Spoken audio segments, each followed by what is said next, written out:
hop. Donc, déjà, en fait, je vais vous montrer. On va faire des petits ED, des petits exemples d'ED. En fait, comment dire, les dernières années, là, ils ont fait tomber des ED beaucoup, beaucoup plus durs. Mais si vous avez le raisonnement logique, enfin, le raisonnement de base des ED, ça va être super facile pour faire les plus durs. Il y en a qui disent en faisant plus difficile, tu fais plus facile. Moi, je sais que si tu as la base des bases faciles, tu arrives à comprendre le plus difficile. Mais sans comprendre le facile, tu ne peux pas comprendre le difficile. Du coup, on commence. Déjà, je vous ai mis quelques schémas très importants. Bah, écoute, ça marche aussi. Donc, du coup, bon, le premier schéma, déjà, super important. Vous voyez le milieu extracellulaire, donc ce qui est hors de la cellule. Ça va être équivalent à la lumière du lumière du Golgi, donc du Golgi trans et du Golgi TGN, et des lysosomes. Voilà. C'est pas, enfin, je veux dire, le milieu extracellulaire, c'est pas la lumière du reticulum endoplasmique, hein, c'est équivalent. C'est-à-dire qu'on va le voir plus tard, mais retenez bien ça. Okay, oui, c'est le même prof qui fait bioénergétique cette année, il n'a pas changé de cours. Voilà. Ensuite, je ne sais pas s'il avait répondu, mais je réponds au cas où. Donc, du coup, petit truc de base à savoir, le Western blot. Il y a Western blot et il y a quoi Je ne vais pas vous dire n'importe quoi parce que j'ai dit n'importe quoi. Donc, en fait, ça permet la séparation, l'analyse et l'analyse des protéines. Donc, c'est comme, enfin, vous projetez vos protéines là avec à l'aide d'anticorps spécifiques et vous les avez répartis en fonction des différents poids moléculaires. Donc, toujours le poids moléculaire le plus haut, le plus gros là vers le haut, et ensuite ça descend. Donc, vous voyez là sur la. Ça, c'est un schéma du chapitre 1. Vous avez 200 kg d'Alton en haut et 50 kg d'Alton en bas. Voilà. Conventionnel. Ensuite, un plasmide. Plasmide, c'est super important parce que ça va revenir souvent. Donc, le plasmide, bon, j'ai pris une définition plus pour vous expliquer, c'est un vecteur de réplication autonome. Vous savez, c'est un truc de la bactérie, là. Bon, ça, on ne le voit pas beaucoup en UE2 cette année, mais c'est, enfin, au premier semestre, mais au second semestre, vous allez bien le revoir, la plasmide dans le chapitre de la génétique. Ensuite, pour que les complexes atteignent le noyau pour être répliqués, ben, normal, quoi. Transcription-traduction, enfin, la transcription, ça se fait dans le noyau. Voilà. Donc, ça, c'est très important que vous reteniez. Vous voyez le schéma là, tout à la fin, il y a marqué pénétration du plasmide vide dans le cytosol et importation nucléaire, aucun effet. Donc, lorsque vous transfectez le plasmide vide dans le cytosol et qui s'importe dans le noyau, il n'y a aucune protéine qui est créée. C'est l'expérience ensuite, quand vous allez faire pénétrer le plasmide, la protéine qu'il faut, avec la protéine ou le gène à intégrer dans le noyau, tout ça. Est-ce que c'est mieux là? Désolée si ça bug. Ah, c'est mieux, ok, désolée. Du coup, je disais que si. Donc, ensuite, par la suite, si le plasmide vide pénètre et qu'il n'y a aucun effet, vous allez pouvoir faire pénétrer le plasmide à répliquer, tout ça pour prouver ce que vous avez à prouver. Mais si par exemple vous faites pénétrer le plasmide vide et que là, il y a une protéine qui se crée, ça veut dire qu'en gros, la cellule, elle n'aura pas été totalement purifiée, il restera voire fausser les expériences. Donc, il faut vraiment, vraiment que le plasmide vide, il n'y ait aucun effet. Donc, c'est pour ça que quand il va y avoir les expériences où il y aura marqué le témoin, il faut qu'il n'y ait pas de. Faut qu'il y ait rien, en gros. Ou juste. En fait, ça dépend des ED aussi. Mais là, il faut qu'il n'y ait rien.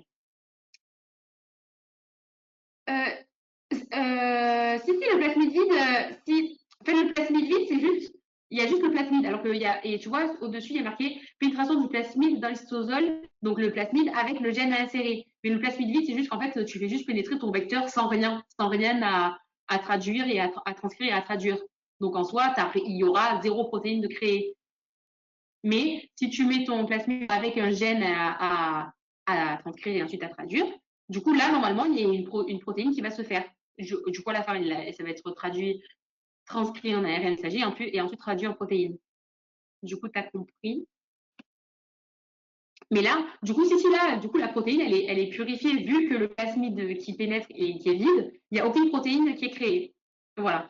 Ah oui, surtout, là, vraiment, en ED, n'hésitez pas du tout à poser des questions parce que c'est un cours où il faut poser des questions, d'accord? J'essaie d'y répondre au mieux. Des fois, il y a des trucs où je ne pourrais pas, enfin, vous avez peut-être des questions super dures, mais j'essaierai d'y répondre au mieux.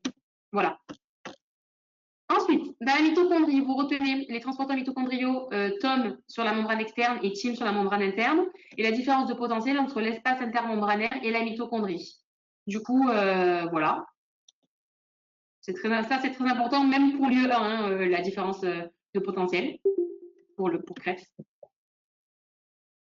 Ensuite, la mitochondrie. Du coup, les signaux d'adressage, vous avez le signal d'adressage dans le domaine N-terminal et dans le domaine, et vers le domaine C-terminal.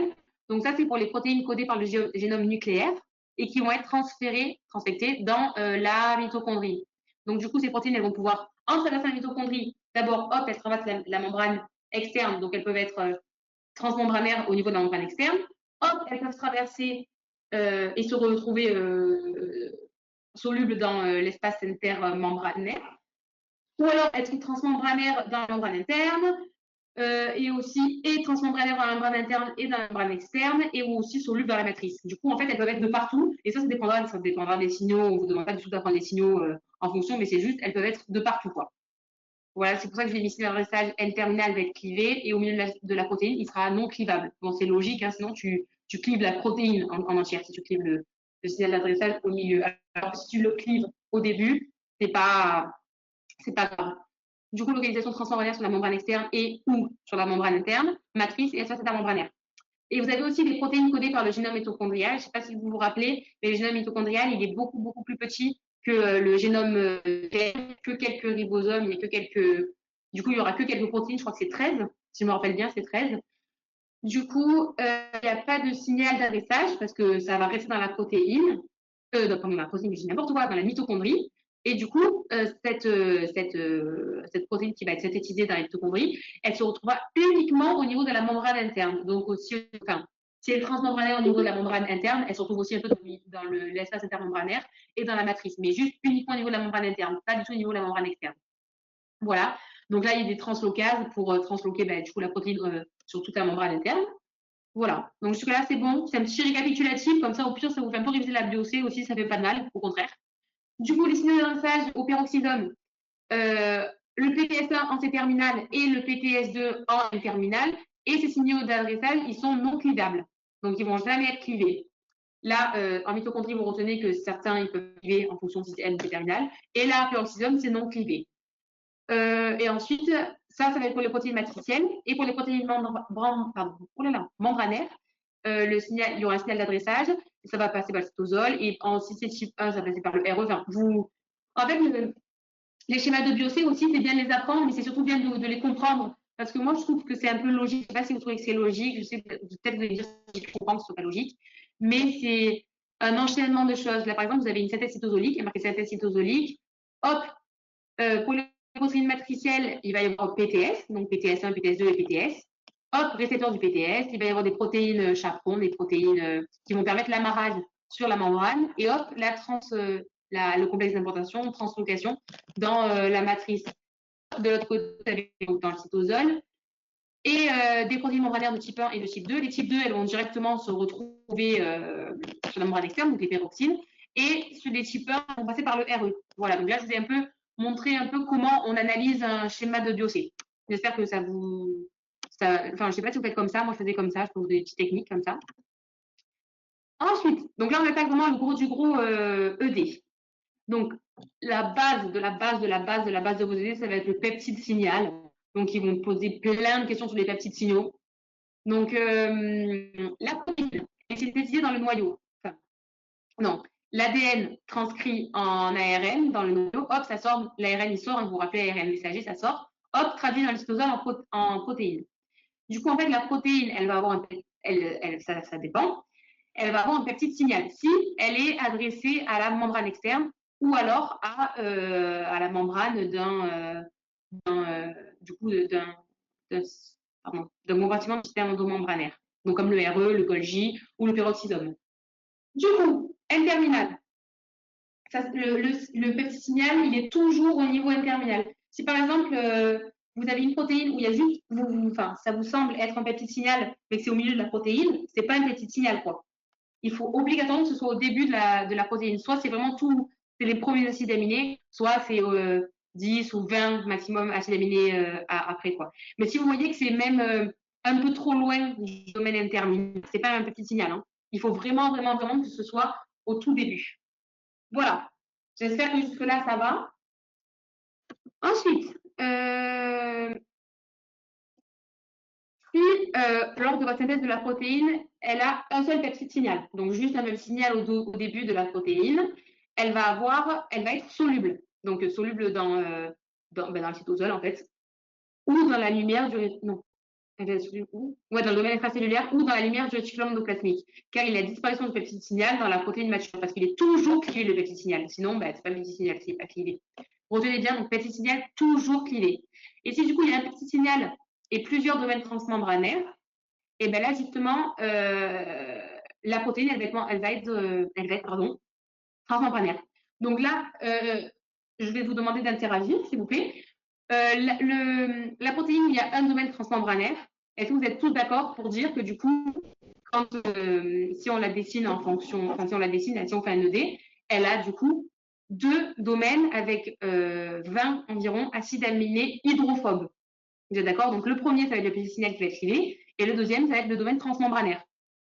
C'est bon? Est-ce que jusque-là, ça va pour tout le monde? Donc, pourquoi quoi? J'attends juste. Ouais, c'est bon. En fait, tu n'as pas à comprendre pourquoi. Oui, tu n'as pas à comprendre pourquoi le peptide signal il va être clivé. Il est obligatoirement clivé. C'est une étape obligatoire, quoi.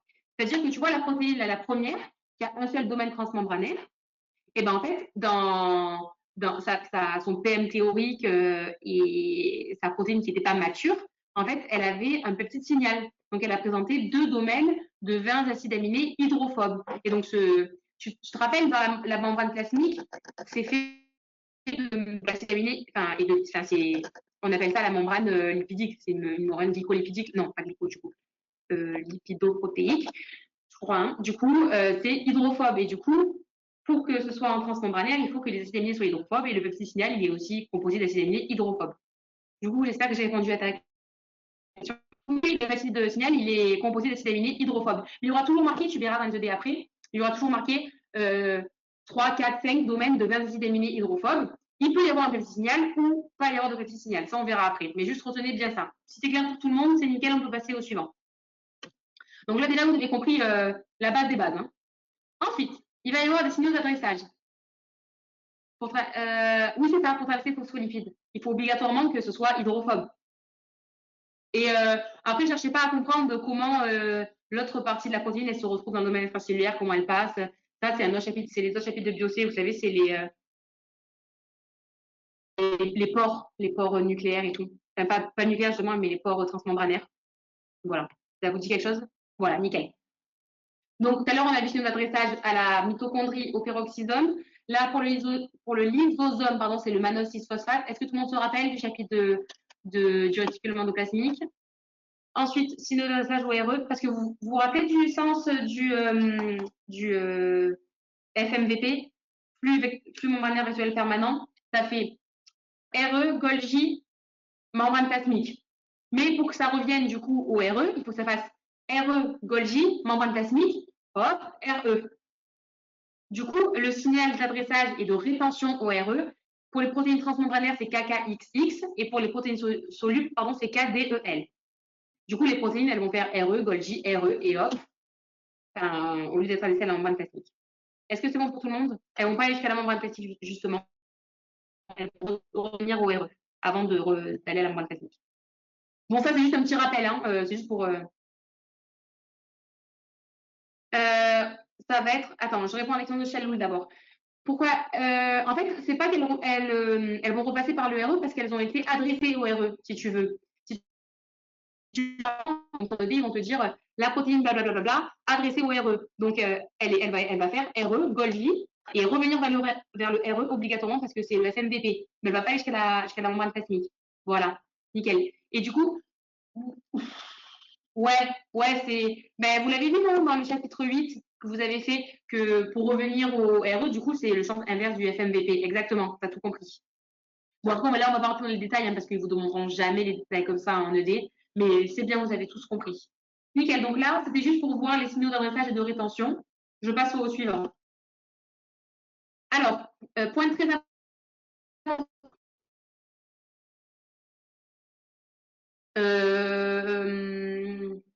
En fait, signe d'adressage, ça dépend pourquoi. Si tu as, un signal d'adressage pardon, qui va au RE, oui, ça va passer par le RE. Mais si tu as un signal d'adressage comme le peptide, oui, le petit signal, ça va passer par le RE parce qu'il faut qu'il suive le RE. Mais si tu as un signal d'adressage au peroxysome, si c'est pas membranaire, ça passera pas par le RE. Voilà. Alors, les glycosylations. Vous avez la N-glycosylation qui ressemble très fortement à la C-glycosylation, qui se font dans la lumière du RE, dans la lumière du lysosome et dans la lumière du Golgi trans et PGN, et aussi dans les milieux extracellulaires. OK? Et ça va être très important pour la suite des ED. Et ensuite, la oligosylation qui se fait dans le cytosol, dans le Golgi 6 et dans le Golgi médian. Mais surtout pour les ED, la oligosylation, c'est dans le cytosol, pardon, pas dans le glycosol. Voilà, donc ça, c'est une chose à savoir. Juste retenez ça. Ça, il faudra l'apprendre. Enfin, l'apprendre. Vous allez tellement faire 2D qu'au final, ça va rentrer tout seul. Voilà. Hop, allez, petite 2D sur la glycosylation. Alors, il y a des petites questions A, B, C, OK. On va essayer d'y répondre, OK. Donc, avec vous et après, on le fera un peu tout seul. D'accord? Donc, le PM théorique, c'est 42 kg Dalton. Et le PM du récepteur, donc toujours de la protéine, purifié de la membrane plasmique de ces cellules, c'est 75 kg Dalton. En fait, moi vraiment, je cherche même pas à comprendre le pourquoi du comment c'est purifié, le pourquoi du comment c'est Western blot. Il y a un PM qui est le PM théorique. Donc, le PM théorique, c'est sans les glycosylations, mais toujours avec le peptide signal. Ça, je l'ai marqué tout à l'heure, ne vous inquiétez pas. Donc, retenez, notez-le quelque part. PM théorique, c'est le PM de la protéine qui est toujours avec le peptide signal, mais sans les sucres, donc sans les glycosylations. Et après, l'autre PM qu'on va vous présenter, généralement, c'est le PM observé. Là, on va dire que c'est le PM du récepteur. Voilà. Et il est au-dessus, on est d'accord, il y a plus de d'alcool, il est plus gros. Du coup, là, ça veut dire quoi? Ça veut dire que la protéine est glycosylée. OK? Du coup, vous faites 75 moins 42, vous arrivez à 33. Du coup, la question 1, la protéine est glycosylée, vous êtes d'accord?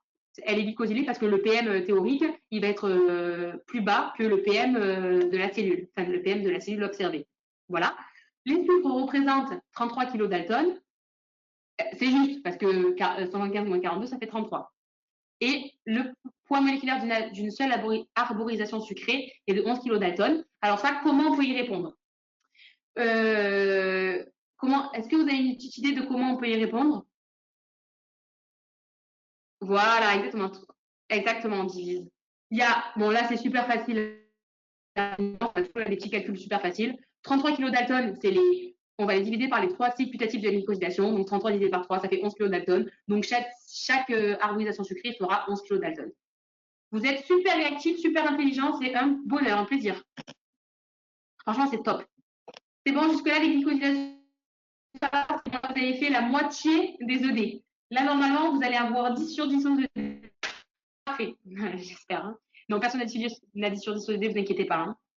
Alors, donc les phosphorylations, à l'inverse des N-glycosylations, ça va se faire uniquement dans le cytosol. Donc, je vais reprendre exactement la même protéine et je vais vous demander sur combien de résidus d'acide aminé la protéine peut être phosphorylée. Je vous laisse réfléchir, d'accord? 2 minutes et je vois un peu vos réponses. Et réfléchissez. Même ceux qui ne répondent pas dans le chat, réfléchissez quand même et répondez. Ne vous inquiétez pas, je ne vais pas vous manger. Moi, je sais que je ne répondais jamais. N'hésitez pas. Hein. On est entre nous, franchement, on est un petit comité. C'est toujours bien si tout le monde participe. 2, j'en ai aucune idée. OK. Donc, je vais répondre. Du coup, tout à l'heure, on a bien vu que la protéine était glycosylée. Je note vos réponses, hein, normalement, vous allez voir. Alors, la protéine, elle est glycosylée, vous êtes d'accord?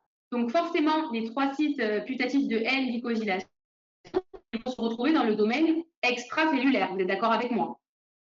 Donc, en fait, il faut toujours orienter sa que tout le monde a un peu un papier stylo sous la main. Donc, vous tracez une ligne, en fait. Tracez votre ligne qui va être votre domaine transmembranaire, votre membrane plasmique, en fait. Hop, vous tracez cette ligne. Au-dessus, ça va être le domaine extracellulaire et en dessous, ça va être le cytosol. OK?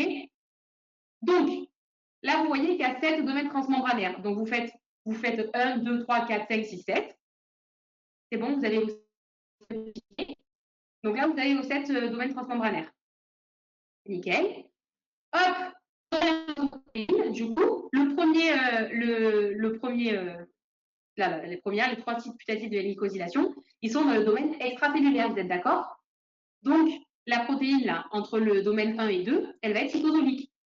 Celle entre le domaine 2 et 3, hop, ça fait comme un serpent, en fait. 2 et 3, ça va être extracellulaire. 3 et 4, intracellulaire, donc cytosol. 4 et 5, extracellulaire. 5 et 6, cytosolique. 6 et 7, extracellulaire. Et entre 7 et 7, cytosolique.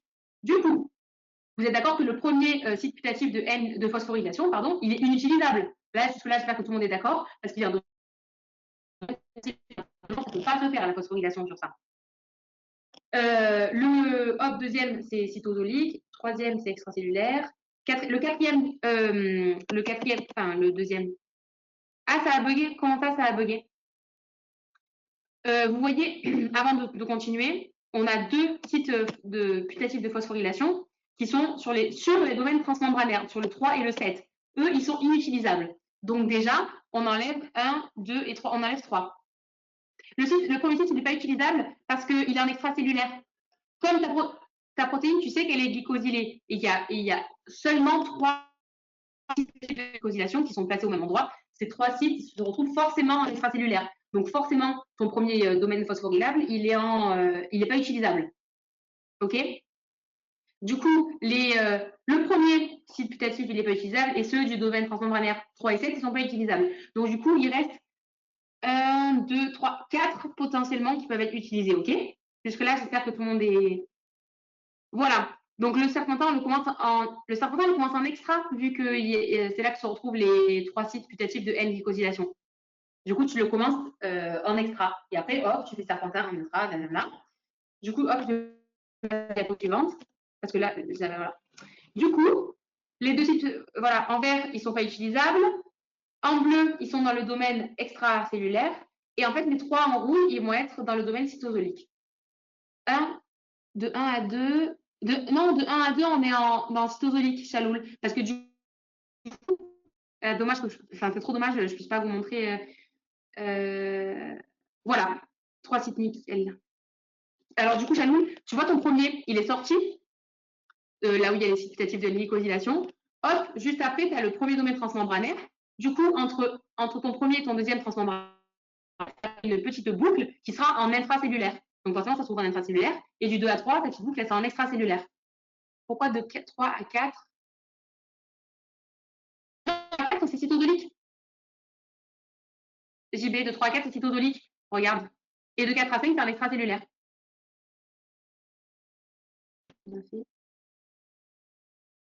Oui, il faudrait que... Mais oui. Attendez, mais je pense que je dois avoir la photo. Hop, hop, hop, hop, hop. Je vais retrouver dans ça. Regardez. Entre 1 et 2, c'est cytosolique. Entre 2 et 3, c'est extracellulaire. 3 et 4, c'est cytosolique. 4 et 5. Est-ce que le schéma, tout le monde le comprend? Est-ce que ça vous a un peu aidé, du coup, ce schéma? Parce que voilà, là, moi, je l'ai trouvé. Voilà, nickel. Je savais que ça allait vous aider. Je ne sais pas pourquoi c'est supprimé sur mon diapo. Je l'avais mis dans mon diapo, mais du coup, c'est supprimé. Désolé. Voilà. Du coup, tout le monde a ce petit... Est-ce que je vous laisse le temps de le refaire? Je vous laisse un peu le temps de le refaire, genre une petite minute. Comme ça, après, on revient sur la phosphorylation. Là, il n'y en a pas 7. Hein, dans notre protéine, il y en a 3, d'accord? Donc, la première...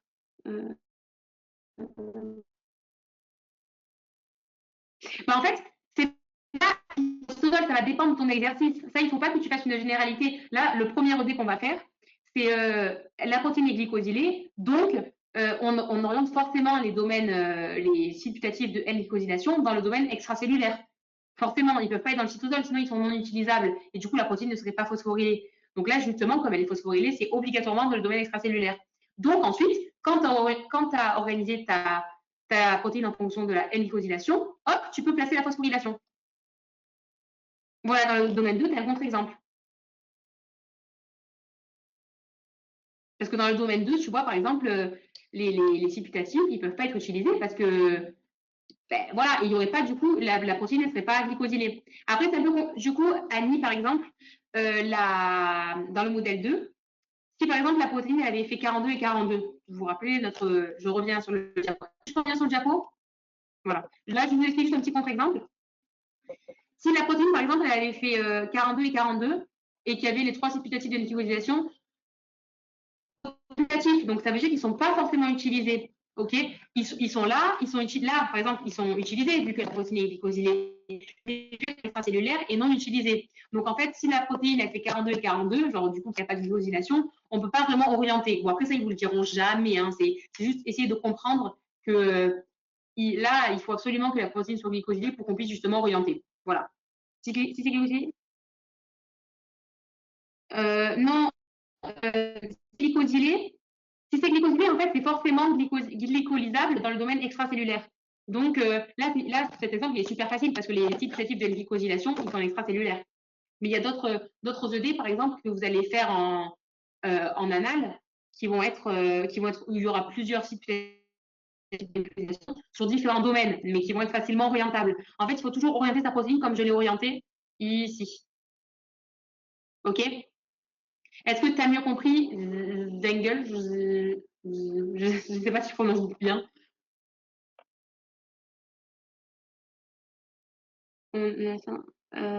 Attends, en fait, je ne comprends pas si. Ah, mais ça, en fait, tu vas juste orienter en fonction de ton exercice. Tu vois? Genre, ton exercice, là, il te dit la protéine est glycosylée, donc forcément, elle va être glycosylée, donc forcément, les sites putatifs se retrouvent dans le domaine extracellulaire. Si tu. Est-ce que tu as. Enfin, je sais pas comment mieux t'expliquer, du coup. Retiens, du coup, là, la première. Ça, là, le premier. Ah, ok, parfait. Du coup, c'est bon, je peux continuer. Donc, du coup, est-ce que c'est bon, tout le monde a eu le temps de faire cette protéine-là, hein, avec ces trois sites putatifs Voilà, c'est phosphorylé quand c'est dans le cytosol. Mais après, voilà, on l'a vu tout à l'heure, les sites de phosphorylation, ils peuvent être aussi en domaine extracellulaire, sauf qu'ils seront non utilisables. La protéine, elle ne pourra pas être phosphorylée sur ces sites phosphorylables. Voilà. Donc, justement, là, hop, hop, et hop. Donc là, voilà. Donc, les deux sites sont, on va dire, non utilisables.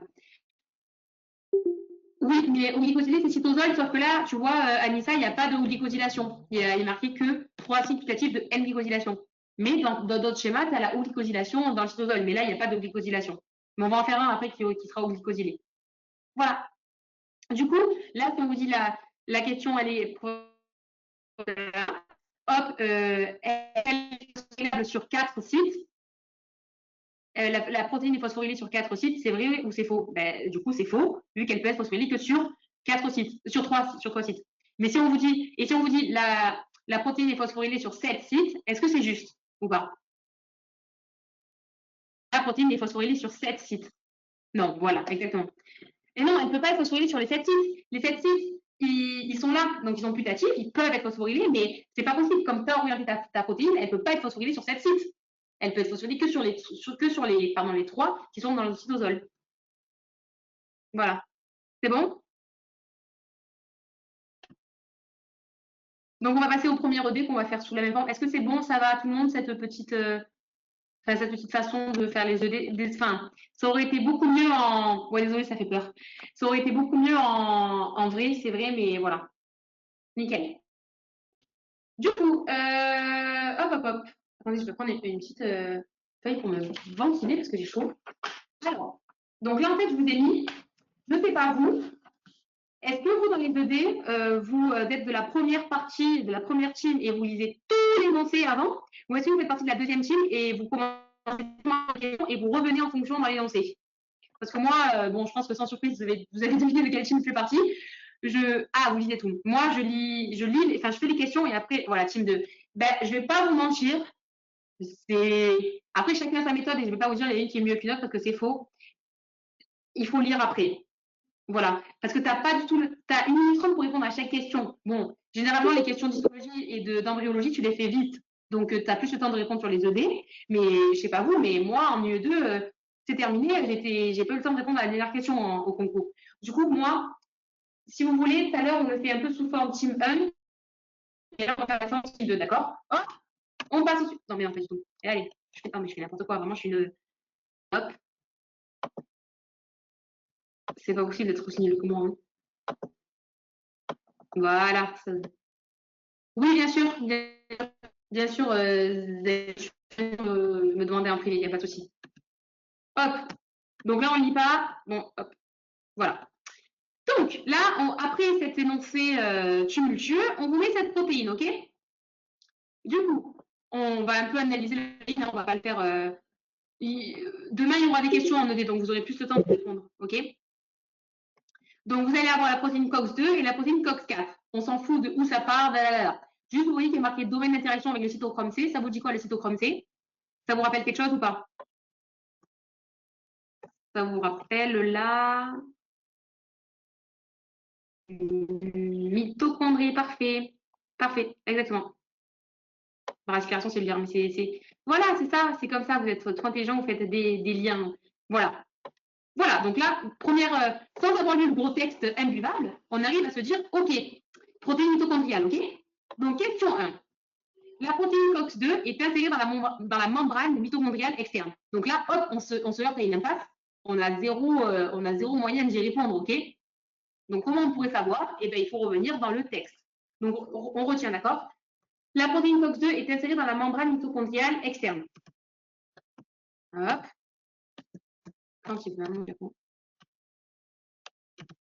Voilà. Allez, là, il faut vite trouver l'info importante. Dès que vous l'avez trouvé, vous me dites. Hein.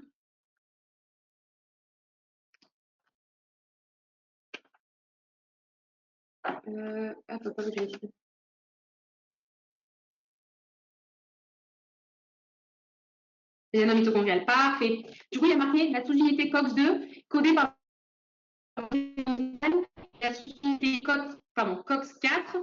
Il n'y a rien marqué. Donc, s'il n'y a rien marqué, ça veut dire qu'elle est codée par le génome nucléaire et qu'elle a été insérée dans la membrane du génome mitochondrial. OK? Est-ce que jusque-là, ça va pour tout le monde? Bon, je trouve plus mon ED, je l'ai perdu sur le livre, c'est pas grave. Hop, on revient à nos fameuses questions. Donc, la protéine COX-2 est intégrée dans la membrane mitochondriale externe.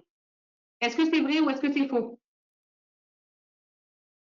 Non, ça n'existe pas, génome mitochondrial externe. Est-ce qu'elle est insérée dans la membrane mitochondriale externe parce qu'elle est génome mitochondrial, mais ça n'existe pas, le génome mitochondrial externe. Donc, Emma, Anissa, Anissa, du coup, vous avez raison. C'est faux parce que non, c'est faux parce qu'elle est dans la membrane mitochondriale interne. Vu qu'elle est codée par le génome mitochondrial, il faut revenir sur le schéma là.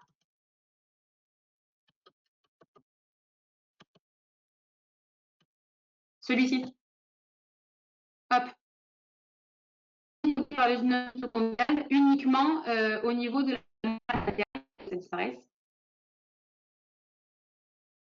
Voilà, uniquement dans la membrane interne. Voilà. Hop, je reviens. Voilà, nickel, t'as tout compris, c'est trop cool. Voilà. Ensuite, la protéine COX-2, donc on est toujours sur la protéine COX-2, est-ce qu'elle est N-glycosylée?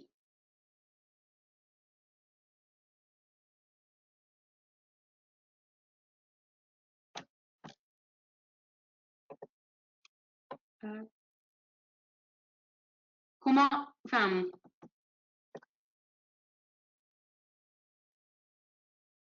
c'est marqué. Vous me faites douter. Attendez, hop, 5 secondes, hein,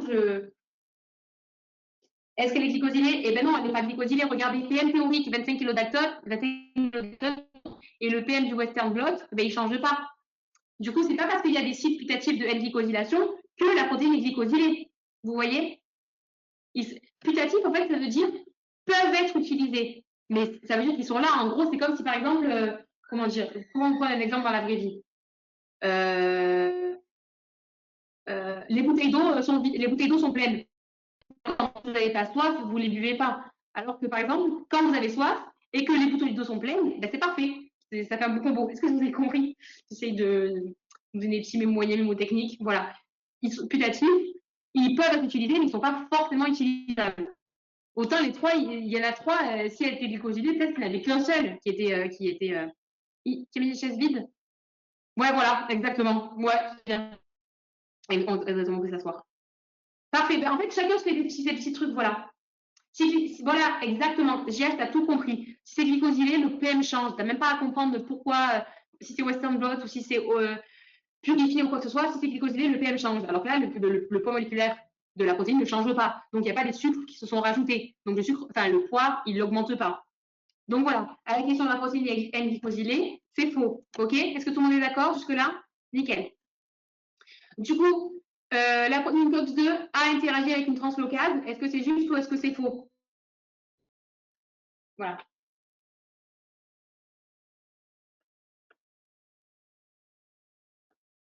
Ça, c'est une question de cours. Hein. Voilà, en fait, les amis, parce que, est-ce que vous vous souvenez du schéma sur lequel on était de la biocée? Quand la protéine elle est codée par le génome mitochondrial interne, elle va être, quand elle est insérée dans la membrane pardon. Quand elle est codée par le génome mitochondrial et qu'elle est insérée dans la membrane mitochondriale interne, elle interagit forcément avec une translocase pour la faire aller en fait sur la membrane mitochondriale interne. Donc ça, en fait, dans les ED, il y aura souvent des questions propres à l'ED, mais du coup, comme cet ED, il est forcément sur un des chapitres que vous avez étudié, il y aura forcément des questions de cours. Donc c'est ultra important de connaître ces schémas de biochémie. C'est normal que vous n'ayez pas réussi à répondre sur ça parce qu'il faut connaître son cours, quoi. Du coup, est-ce que vous avez compris votre petite erreur qui n'en est pas une, hein, au final, hein? Non, ben, il y a des translocases, hein, mec. Enfin, il y aura des translocases. Non, non, il y a des translocases quand c'est en interne. Parce que quand la protéine, elle va être codée par le génome nucléaire, elle va la mitochondrie par Tom et Tim, je te rappelle. Et quand elle est codée par le génome mitochondrial interne, elle va avoir besoin d'une translocase. Hop, je reviens sur le schéma. Il n'y a pas de souci. Hop. Oui, là, c'est vrai. Elle intervient avec une translocase. Non, mais vous avez dit que c'était faux. Justement, vous étiez trompé parce que vous avez dit que c'était faux, mais c'est vrai. Voilà, regardez, je vous remets sur le schéma. Voilà. Celui-là, ça va, vous voyez? Je l'augmente. Hop. Voilà. Hop, on revient sur. Est-ce que c'est bon pour tout le monde? Tout le monde a compris jusque-là? Voilà, il y aura souvent des questions de cours sur le cours sur lequel vous faites le dé. C'est vrai que c'est vraiment rigolo, ces cours. Voilà. Donc, ces 26 acides aminés N-terminaux sont dans l'espace intermembranaire. Qu'est-ce que vous en pensez? Ça, c'est de votre cours et c'est même pas propre à la bio. Je vous renvoie au cycle de Krebs.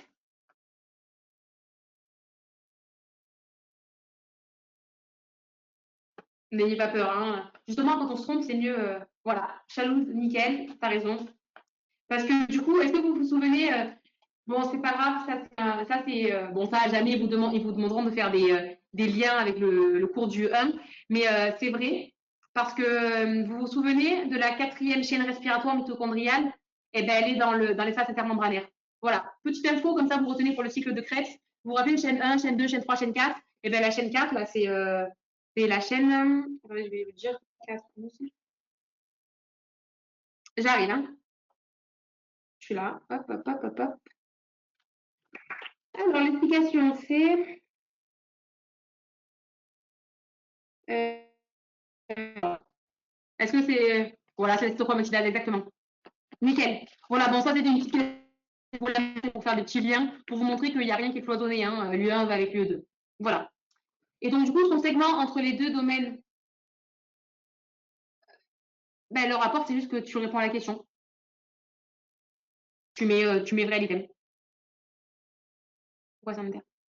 Ben, il n'y a pas de rapport. En fait, tu vas trop dans des questions compliquées. Il n'y a pas de rapport. C'est juste qu'il te pose la question les 26 acides aminés N-terminaux, donc après le domaine numéro 2, après le domaine 2 transmembranaire, est-ce qu'ils sont dans l'espace intermembranaire de la mitochondrie? Tu dis oui, du coup. Et du coup, le domaine transmembranaire numéro 2, il est sur la membrane mitochondriale interne. Hop, et entre le domaine transmembranaire 1 et 2, du coup, c'est où?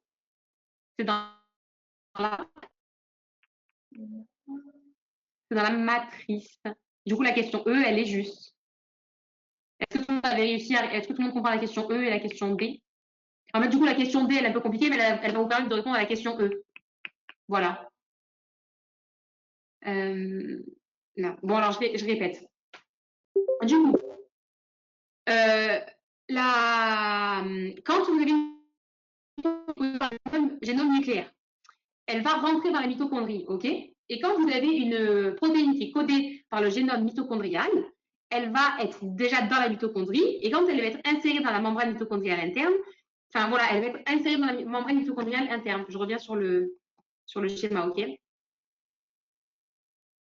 Hop, j'arrive. Du coup, quand elle est insérée dans la membrane mitochondriale interne, comme ça là, vous voyez, ça fait comme ça.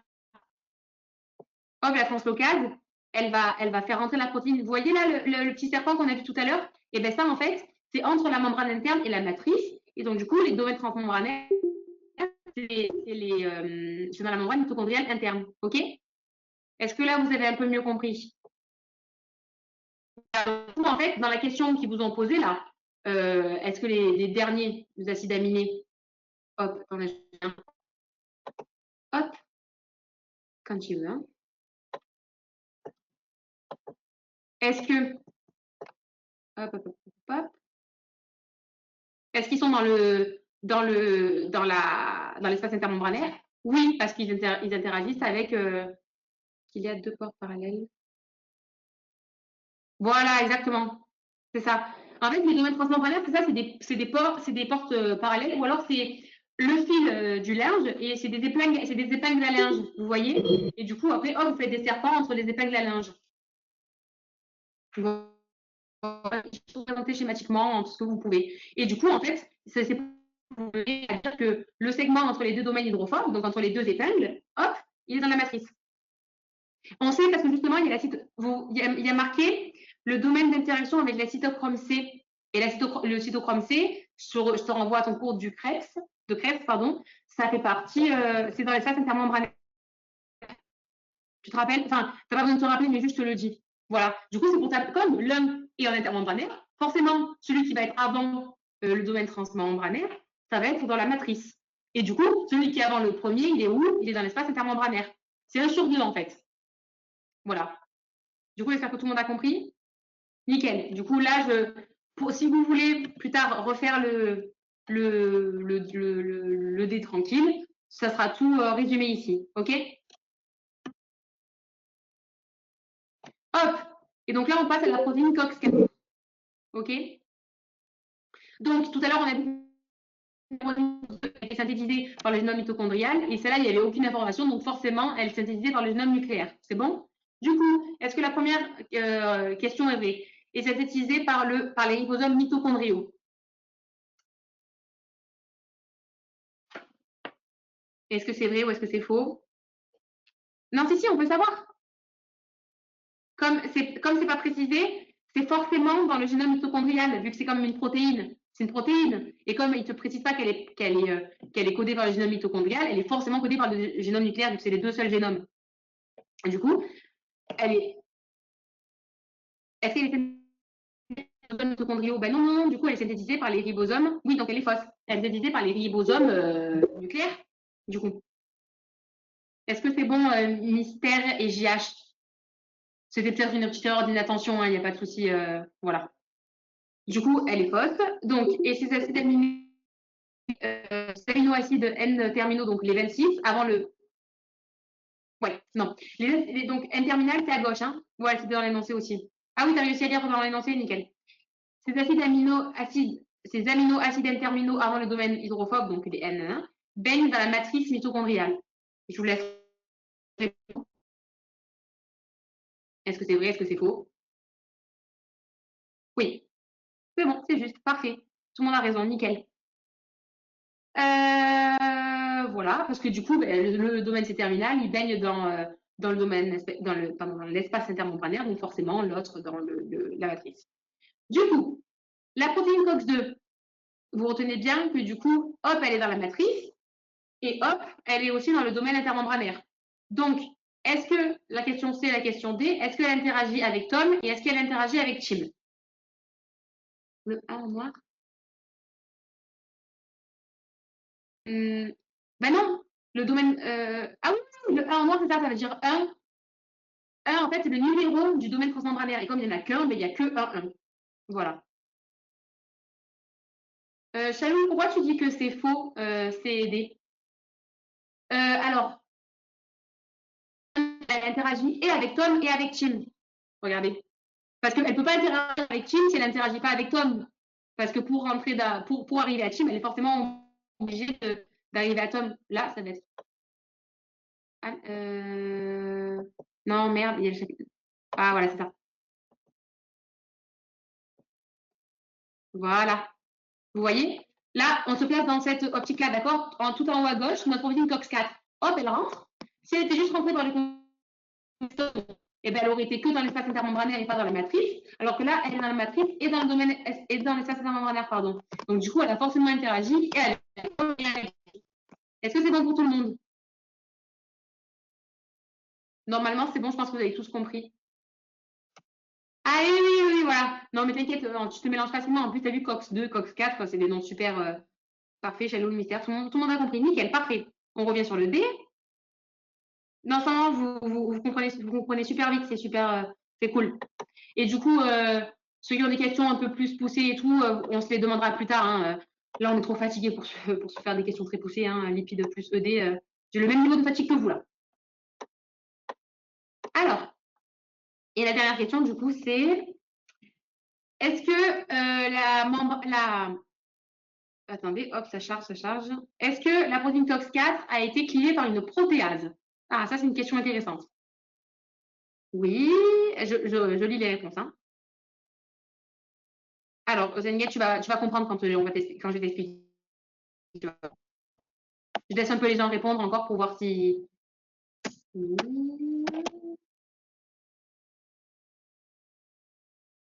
Ok, vous avez tout.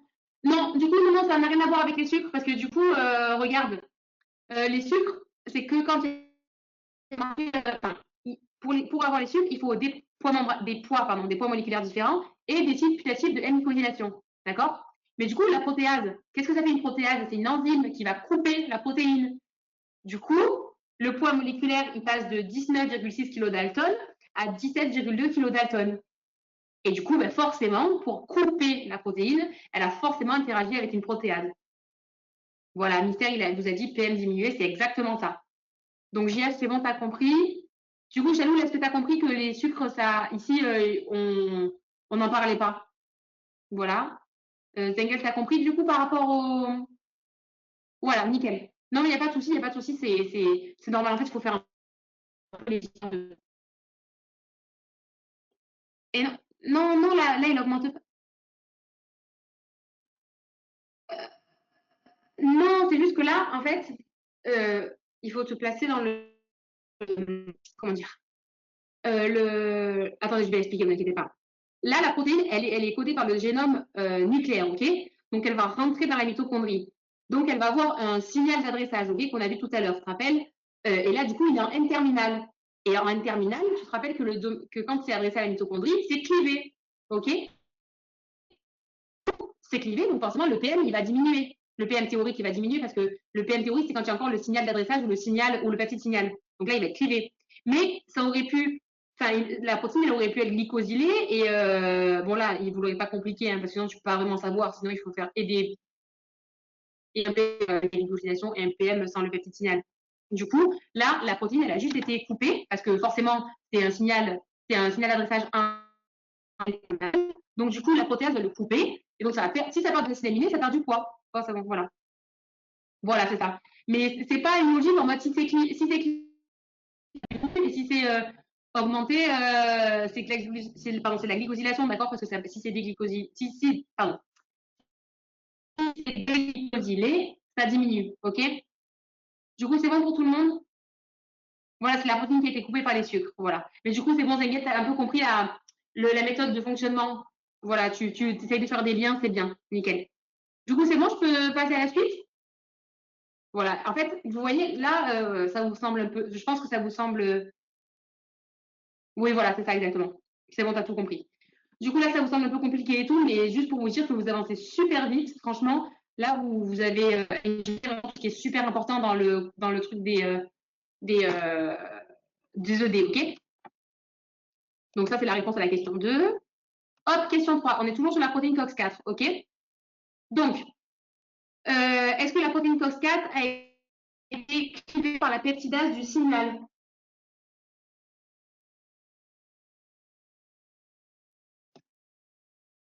Je vous laisse répondre. Hein. Du coup, ben, là, il n'y a que Anissa qui a raison. Parce que, est-ce que vous vous souvenez du chapitre, là, vous l'avez fait avec les tuteurs de la dernière fois, le chapitre du signal. Vous vous rappelez, quand une protéine elle est adressée au RE, là, elle va être clivée par la peptidase du signal. Mais là, du coup, comme c'est une protéine qui ne va pas être adressée au RE, elle ne va pas être clivée par la peptidase du signal. C'est pour ça que tout à l'heure, je vous ai mis les signaux d'adressage au RE, la KKXX, KKXX et KDEL, que eux, ils vont permettre à la protéine de suivre le FMVP et de rentrer dans le RE. Alors que là, justement, la protéine, elle va pas suivre le FMVP parce que justement, elle va être adressée à la mitochondrie. C'est un schéma aussi. Je vais vous dire le nom du schéma que c'est. Je crois qu'il y a un schéma sur ça. C'est un schéma en fait où ça ne va pas suivre le FMVP, ok? Non, KDEL et KKXX, c'est la diapo d'avant, c'est les signaux d'adressage. KDEL et KKXX. Et c'est ces signaux qui peuvent être clivés par la protéase. Mais du coup, par une protéase et pas par la peptidase du signal, parce que la peptidase du signal, c'est vraiment une protéase qui est spécifique au RE. Et du coup, là, cette protéine, elle n'est pas du tout, elle va pas du tout dans le RE. Voilà, c'est un piège, exactement. C'est pour ça que je vous dis que ça nécessite de connaître son cours. Et justement, là, je vous donne plein d'infos, comme ça va être super facile après quand vous allez réviser. Voilà, c'est un piège. Parce que même si vous avez. Voilà, c'est pas. En fait, les 22 acides aminés là, qui sont sur COX-4, c'est pas un peptide signal. Sinon, elle n'aurait pas été mitochondriale. C'est un signal d'adressage à la mitochondrie qu'on a vu tout à l'heure. C'est le signal d'adressage en internet du schéma là, que je vous ai montré au tout début. Et bien, c'est ça. Et c'est pas un peptide signal, justement, parce que sinon, la protéine est membranaire et pas mitochondriale. Est-ce que c'est bon pour tout le monde? Normalement, je pense que c'est bon. Du coup, son insertion membranaire fait intervenir des chaperons mitochondriaux. Est-ce que c'est vrai? Est-ce que c'est faux? Ouais, nickel, c'est bon, tout le monde a juste. Parce que du coup, ben, forcément, pour qu'elle rentre dans. C'est Tom et Tim, quoi. Ça, c'est des complexes d'insertion, mais ça fait forcément intervenir des chaperons mitochondriaux. Il va vous le dire en cours. Du coup, c'est obligatoire. OK? Du coup, son insertion membranaire nécessite l'existence d'une différence de potentiel entre les deux faces de la membrane mitochondriale externe. Est-ce que c'est juste ou est-ce que c'est faux?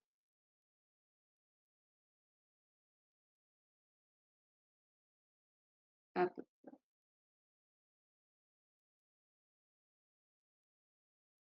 Voilà, c'est ça. La différence de potentiel, elle est toujours en intramembranaire, sur la membrane mitochondriale interne, Anissa.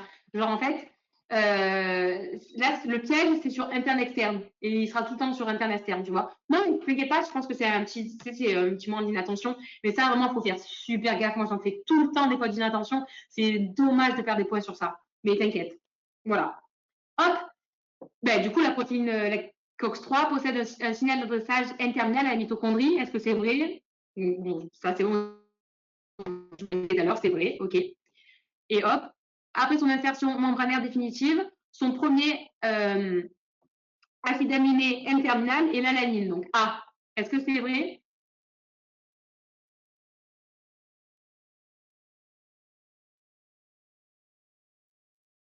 Je vous laisse répondre. Hein. Donc, du coup, hop.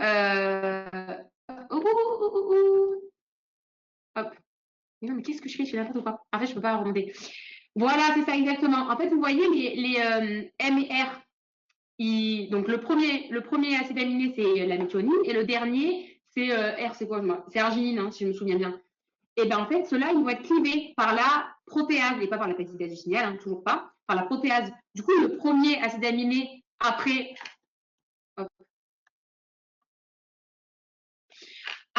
insertion définitive, parce qu'ils vous le disent, hein, après son insertion membranaire définitive, donc quand la protéine a subi la protéase, donc quand elle s'est fait cliver, du coup, le premier acide aminé, c'est l'alanine, on est d'accord? Parce qu'il ne fait pas partie du signal N-terminal.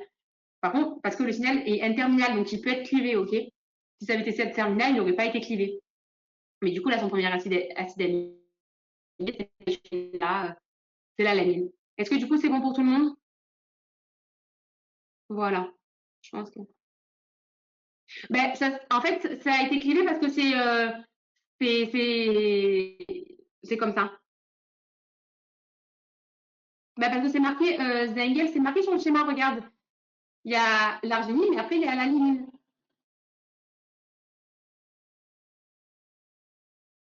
Non, de RA. Attendez, juste une seconde. Oui, voilà.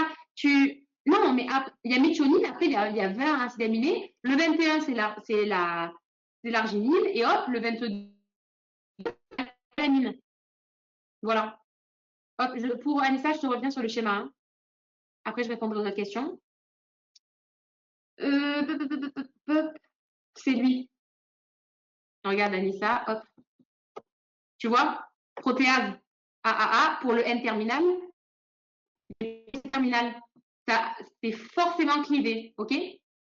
Alors que pour le peroxysome, c'est non clivé, ok? Du coup, Anissa, c'est bon ou pas? Voilà. Du coup, attends, Zengel, je reviens juste sur la question pour la relire et pour pas. Oui, la question est vraie, bien sûr. Voilà. Voilà, la question est vraie.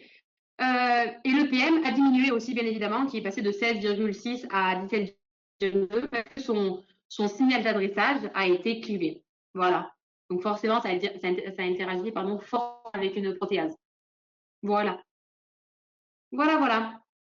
Est-ce que c'est bon pour cette question-là? Voilà. Hop, on passe à la question 4. Donc, on arrive bientôt à la fin de cette D. Hop, hop, hop, hop, hop, hop. Donc, vous avez un nouveau schéma, ok? Donc, il y a le témoin.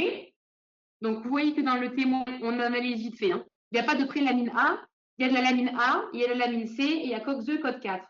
Du coup, le solvant, pareil, il n'y a pas de prélamine A, mais il y a lamine A, lamine C et les nombres sont les mêmes, ok? Et pour l'imitation, vous voyez qu'on va voir apparaître de la prélamine A. Et pour l'imiteur de la protéase, c'est pareil, c'est une genre de mutation. On voit aussi apparaître la prélamine A. OK. Alors, qu'est-ce que ça vous dit? Est-ce que ça vous parle? Lamine A, lamine C et prélamine A. Est-ce que ça vous dit quelque chose? C'est un chapitre de BioC.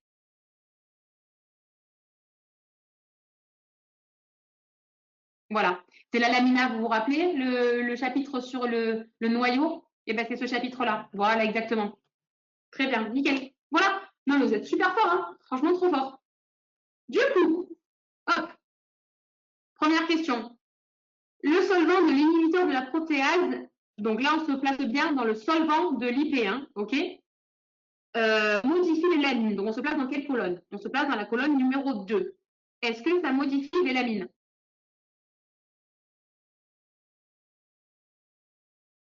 Non, non.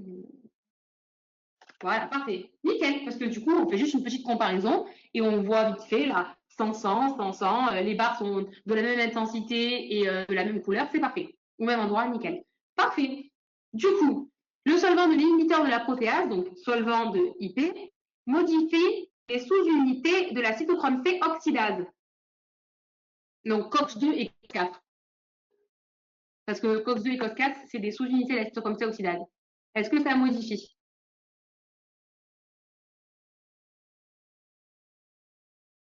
Voilà, donc vous avez en majorité, vous avez raison, parce que Anissa, pourquoi t'as pas compris regarde, le solvant de l'inhibiteur de la protéase se place en IP, et du coup, ça ne modifie pas, COX2 et COX4, ils sont au même niveau, ils ont le même poids moléculaire. Ah non, non, non, non, non. Solvant de l'IP, regarde, c'est pas IP, c'est le solvant de l'IP. En fait, solvant de l'IP, ça veut dire quoi? Tu vois, quand il y a marqué inhibiteur de la protéase, ça veut dire que tu inhibes la protéase. Donc, ça veut dire qu'en gros, la protéase, elle ne va plus cliver le signal d'adressage. OK? Et du coup, solvant de l'IP, ça veut dire inhibiteur de la protéase. Donc, en fait, tu as encore la protéase. OK? Ça veut dire que tu reviens au même point. Est-ce que tu en as compris sur ce petit truc? Bon, juste pour expliquer, on n'a pas besoin de comprendre vraiment ça, mais voilà. Du coup, la question B, elle est fausse, hein, parce que du coup, elle ne modifie pas.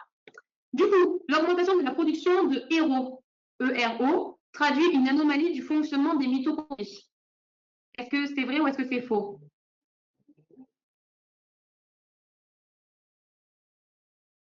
Parfait. C'est bon, tout le monde a raison.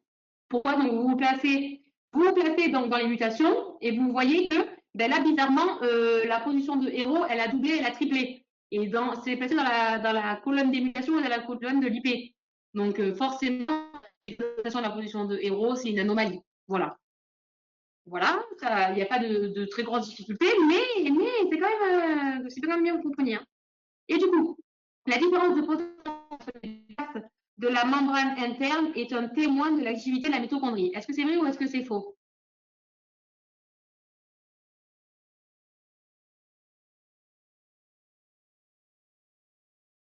Parfait. Ben voilà, donc on se place dans quelle ligne? On se place à la dernière ligne, et là on voit que bizarrement, ben hop, ça passe de 100 à 70, la DDP elle a baissé, et hop, comme par hasard, c'est dans la colonne des mutations. Donc voilà, hop, vous faites des liens, nickel. Et les mutations de LMNA ont pour conséquence la persistance de prélamine A. Est-ce que c'est vrai ou est-ce que c'est faux?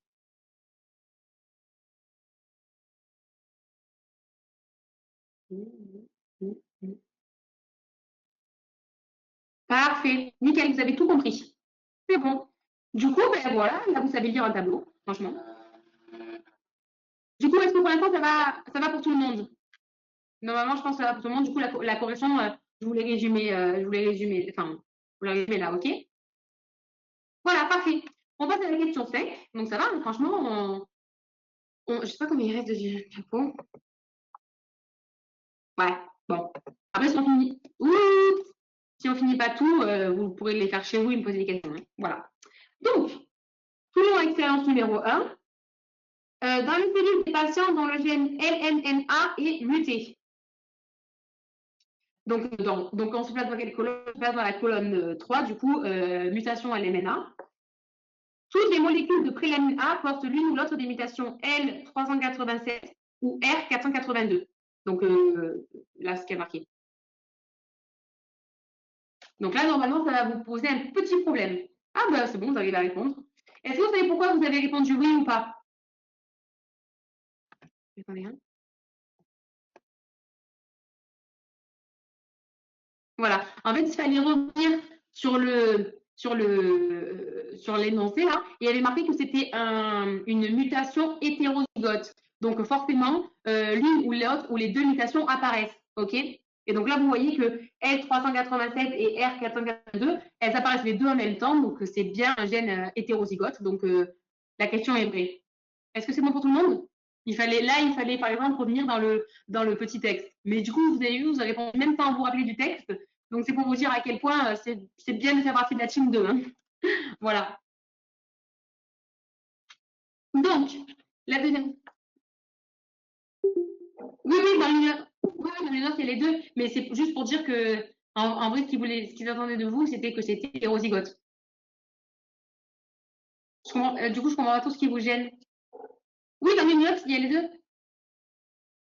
Ben, l'une ou l'autre, ça veut dire porte LNA, ou là, du coup, comme les deux, elles vont apparaître sur le truc témoin de la mutation, donc sur le truc, forcément, ça veut dire que l'une ou l'autre, en fait, l'une ou l'autre, s'il y avait eu par exemple L387, qu'il n'y avait que eu ça, et ils avaient dit porte l'une ou l'autre des mutations, ben, ça aurait été faux, parce que du coup, l'autre, elle apparaissait pas. Donc, il n'y a que l'une qui apparaît, il n'y a que L387.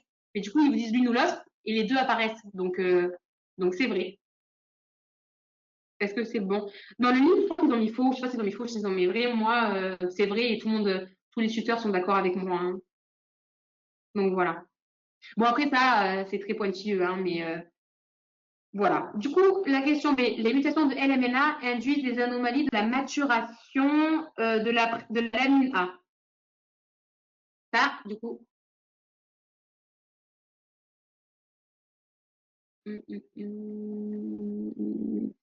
Ah, ben, là, je suis au regret de vous annoncer que vous avez faux, du coup.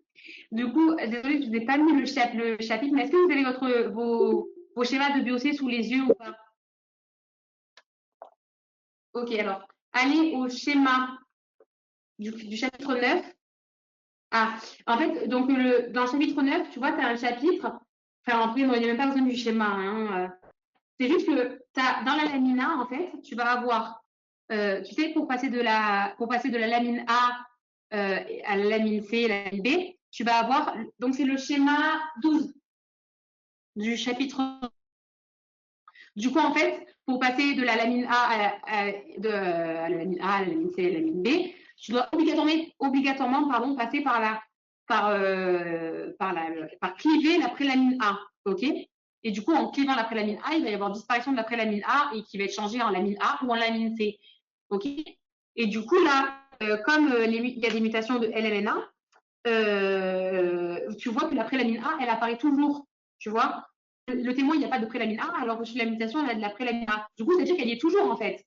Donc, les mutations, elles vont induire des anomalies de la maturation. Parce que quand elle est mature, la prélamine A, elle apparaît plus.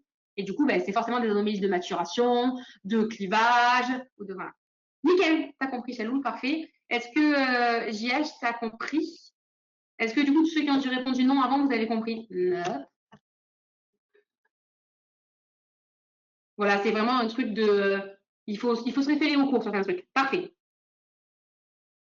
Voilà, comme il reste de la prélamine, il y a un souci. Il y a un souci dans la maturation. Voilà. Après, quand vous allez voir, quand vous allez revoir les chapitres et tout, ça va être simple dans les questions. Mais du coup, tant mieux. Mais je suis revenue sur quel c'est.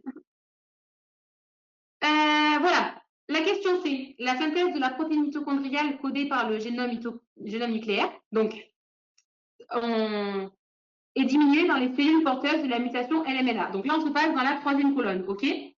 Donc, la synthèse de la mitochondriale codée par le génome nucléaire, ça sous-entend quelle protéine? Ça sous-entend COX 2 ou 4? COX 4, parfait. Du coup, on regarde COX 4 et on regarde dans le truc mutation. Est-ce que la synthèse des protéines nanana, est-ce qu'elle a été diminuée ou pas?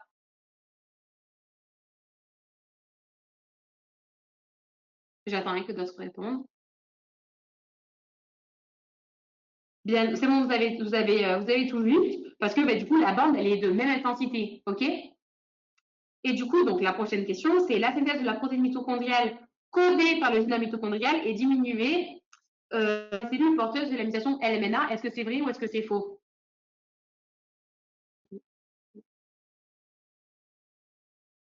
Mais parfait, vous avez tout compris. C'est nickel. Parce que là, du coup, l'intensité est moindre.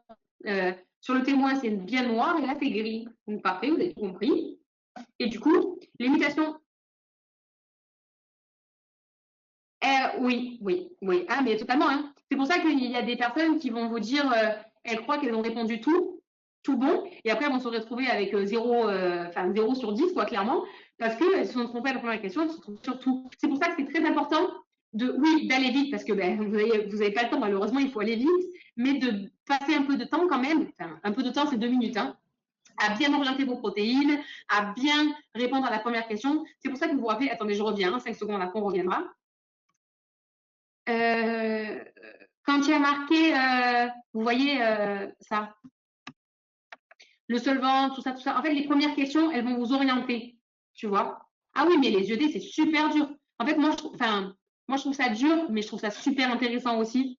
Parce qu'en fait, dès que tu as un peu la petite méthode dans ta tête, donc d'orienter la protéine, de savoir de quel chapitre on parle, donc dans quel chapitre tu te places, donc dans quel signaux tu te places, et ben ça devient plus simple, ok? C'est bon? Du coup, oui, il faut. La première question du tout premier ED, elle va vous dire vers où ça va aller. OK? Donc, vous répondez bien à la première, même si vous dites putain, j'y c'est tout. Après, la deuxième question, elle va vous confirmer sur OK, c'est bon et OK, c'est pas bon. C'est bon? Du coup, ben, la D, elle est vraie. Et du coup, l'imitation de LMNA retentit sur la transcription et où? Sur la traduction du génome mitochondrial. Est-ce que c'est vrai ou est-ce que c'est faux? Oui. Parfait, nickel. Vous voyez, là, ils arrivent à faire des liens entre le chapitre 6, mitochondrie, et le chapitre 9, noyau. Donc, pour vous dire, tout est lié, quoi. Parfait. Et bien, écoutez, je vous annonce que vous savez orienter une protéine, vous savez faire N et C O glycosylation, vous savez phosphoryler et vous savez lire un tableau. Franchement, le plus gros est fait. Voilà. Hop, on continue donc dans notre petit tableau. Après, on va passer aux figures et là, vous saurez calé, quoi. Donc, est-ce que jusque-là, ça va? Vous n'êtes pas trop fatigué? Moi, je vous préviens, je suis KO. Je suis réveillée depuis 6 heures du matin. Le stage, ça m'a tué. Bon, je vous raconte ma vie, vous n'allez pas me faire savoir ma vie. Bref. Du coup, question 6. L'inhibiteur de la prothèse du virus SIDA. Donc là, on se place dans quelle colonne? On se place dans la colonne 4. OK? Parce qu'on ne se place pas dans le solvant de l'IP, on se place dans l'IP. Merci, c'est gentil. T'inquiète pas. Ça me fait trop plaisir, du coup, de vous aider. Si je peux vous aider, c'est cool. Du coup, IP induit la présence de prélamine A. Est-ce que c'est vrai? Ouais, colonne 5, pardon. En fait, moi, du coup, la colonne 3, pour moi, c'est les deux ensemble. Mais du coup, ouais, colonne 5. Est-ce que ça induit la présence de prélamine A? Parfait. Écoutez, nickel. Bon, c'était pas dur, hein. Parfait. Est-ce qu'elle inhibe partiellement l'enzyme responsable du A?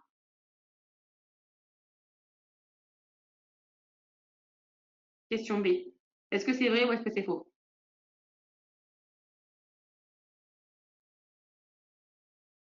Je vais vous expliquer partiellement et pas totalement.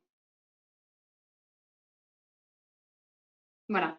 En fait, regardez, si IP t'avait inhibé totalement l'enzyme responsable du clivage de la prélamine A, donc il n'y avait plus du tout d'enzyme, vous êtes d'accord qu'il n'y aurait que de la prélamine A, ok? Alors que là, il y a et de la prélamine A et de la lamine A, vu qu'il y a quand même, il y a quand même de la lamine A, il y a une barre.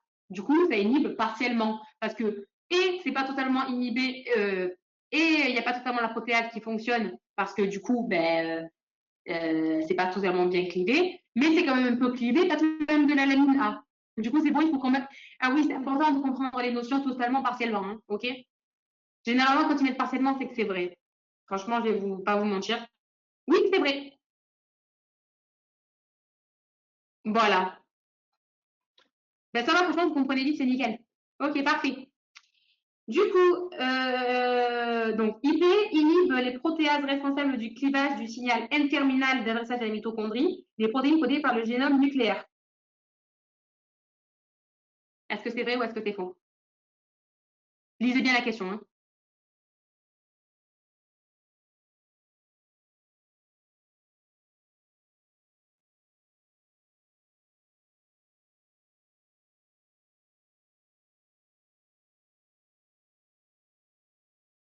Je vous laisse répondre, hein.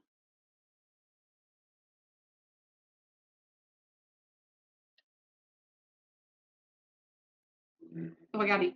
Donc, regardez. On se place dans inhibiteur de la protéase, ok? Ensuite, on descend du coup à COX-4 parce que c'est la protéine donc inhibe les protéases de la protéine codée par le gène nucléaire, donc c'est COX-4. Et on voit qu'au lieu d'être à 17, donc comme les autres normales, elle est à 19 kilodalton, ok? Et 19 kilodalton, c'est quoi? Il y a toujours le signal d'adressage. Du coup, inhibe les protéases responsables du clivage, et oui, parce que les protéases, elles ne vont pas agir. Voilà. Est-ce que c'est bon? Tout le monde a compris? Alors, je vais réexpliquer. Du coup, regarde, Zengel, quand tu avais tu te rappelles de ce. En fait, c'est un ED ensemble, hein, ok? Il faut. De ça. Hop, la protéine théorique, quand elle avait le petit signal, elle faisait 19 kilodalton. Et sans son petit signal, quand elle avait été clivée par la protéase, elle avait 17 kilodalton. Donc, du coup, si tu. Alors, il faut bien lire les questions hein, aussi. On va la décortiquer. Inhibe, donc IP, ok, ça inhibe les protéases responsables du clivage du signal N-terminal d'adressage à la mitochondrie des protéines codées par le génome nucléaire. Du coup, ça va inhiber les protéases, donc les protéases ne sont plus là. Donc, il y aura toujours le signal d'adressage. Et le signal d'adressage, il fait quoi? Il fait 2 kg Dalton, donc c'est 19 kg Dalton. Est-ce que c'est bon, tu as mieux compris? Voilà, parfait, très bien, nickel. Voilà, du coup, c'est bon, vous savez lire le tableau, et du coup, IP induit une baisse de la DDP au niveau de la membrane interne mitochondriale. Est-ce que c'est vrai?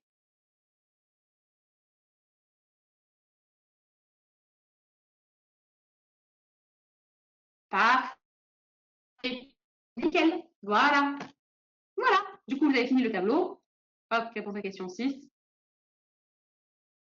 Voilà, alors, bon, je pense que en vrai de vrai, on va faire celui-là. Peut-être qu'on aura le temps d'en faire un autre, mais on va bien faire celui-là, d'accord, parce qu'on aura tout vu, et la protéine, et le tableau, et la sous forme de microscopie confoncale ou microscopie électronique. Enfin, ça dépend de l'ED. C'est comme ils veulent, on s'en fout. Vraiment, on s'en fout, ok? C'est juste ce qu'ils vous disent, ok? Du coup, ça, c'est l'expérience numéro 1 et 2. Le noyau des fibroblastes. C'est bon? Donc là, on va se positionner fibroblastes, du coup, voilà. Donc, je vais vous lire. Là, je ne vais pas vous lire la question, je vais vous lire un peu les informations. Les noyaux des fibroblastes témoins traités par l'inhibiteur de la protéase et des donc là, à gauche, toute la colonne de gauche, c'est les témoins, donc avec la lamine AC, la lamine B et l'ADN. Au milieu, c'est quand ça présente la mutation LMNA. Et ensuite, à droite, c'est quand ça présente la mutation inhibiteur de la protéase. OK? C'est bon? En bas, vous avez le pourcentage de noyaux anormaux. Et à droite, vous avez le taux de la prolifération cellulaire, avec le taux témoin, l'inhibiteur de la protéase et l'imitation LMNA. OK? Du coup, voilà, vous analysez vite fait, là, vraiment, vous voyez, ok, la mutation, c'est pas pareil. Inhibiteur, ça change. Le taux de prolifération, oh là là, il est abaissé dans l'imitation et dans la IP. Ok? Ça, c'est juste à retenir. Donc, du coup, question 7. Les mutations de LMNA induisent des anomalies de leur forme.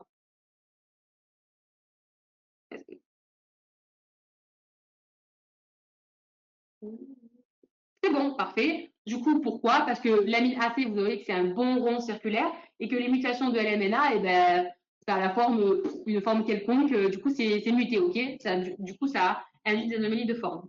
Ok, nickel, parfait, très bien. La présence de prélamine A dans le noyau pourrait être l'une des causes des anomalies nucléaires. Est-ce que c'est vrai? Est-ce que c'est faux? Et donc pourquoi? Parce que dans la mutation de LMNA, il y a toujours la prélamine A. Donc, si y a la prélamine A, c'est muté. Et si c'est muté, ben, ça change de forme. Donc, la prélamine A, c'est mieux pour les anomalies nucléaires, c'est nickel. Parfait, du coup, tout le monde a compris. Parfait. La localisation de la lamine. Ouais, oui, ça, Chaloul, enfin, il faut plutôt que tu te réfères, tu te dis, tu as vu la mutation LMNA, la mutation LMNA, c'est caractérisé par quoi? Par la présence de prélamine A. Du coup, là, on te dit la présence de prélamine A dans le noyau pour être l'une des anomalies nucléaires. Donc oui, 15%, c'est parfait. Non, tu as très bien répondu. Mieux que moi, d'ailleurs, j'étais perdue là. Parfait. Voilà. Est-ce que c'est bon pour tout le monde, du coup? Normalement, c'est bon, je pense que vous avez répondu. Et du coup, la localisation de la lamine B est anormale dans les cellules porteuses de la mutation LMNA. C'est un peu comme la question A, là.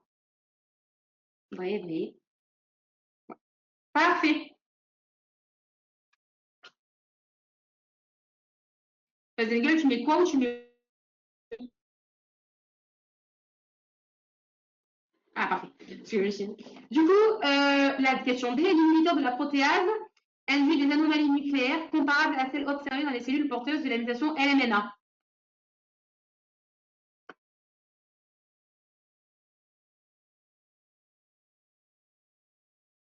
Alors, c'est bien.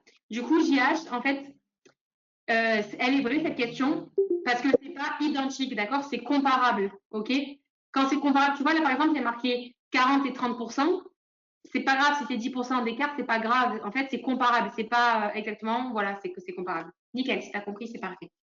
Du coup, tout le monde a compris parce que, hop, les cellules, elles sont un peu pareilles. Là, tu vois, vous voyez, c'est ouvert dans la lamine B, c'est différent dans les lamines A et C. Et du coup, l'ADN, les pourcentages de les normaux, ils sont similaires. OK? Parfait. Question de cours. Dans les cellules porteuses des mutations LMNA ou traitées par l'inhibiteur de la protéase, la prélamine A est farnésylée. Est-ce que vous vous rappelez ou pas?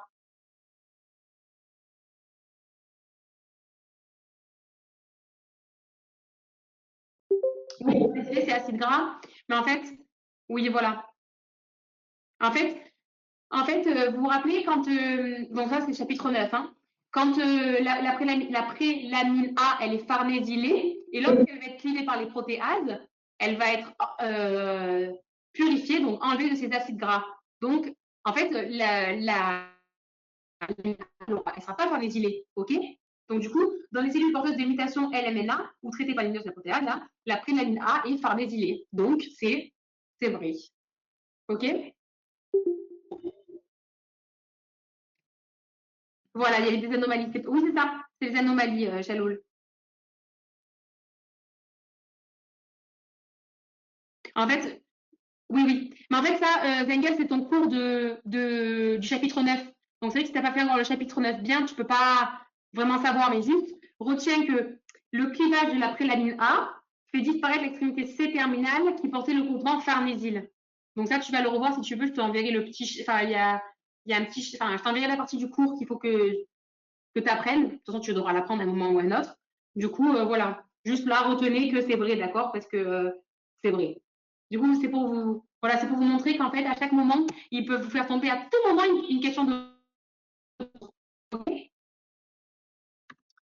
Hop, réponse session 7. Et du coup, jusque-là, est-ce que tout le monde suit? C'est bon? Nickel.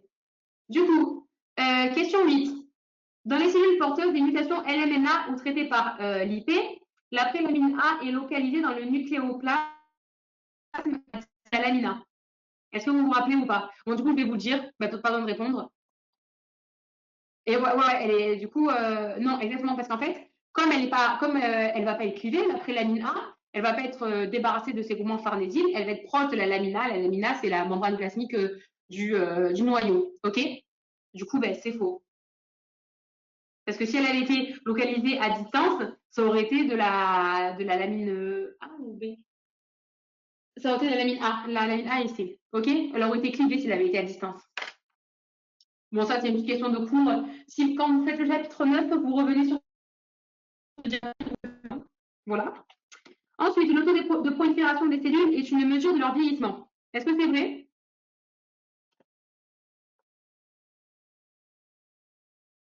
Ça, c'est du cours, hein. Vous ne pouvez pas le voir dans. Enfin, c'est un peu du cours, quoi.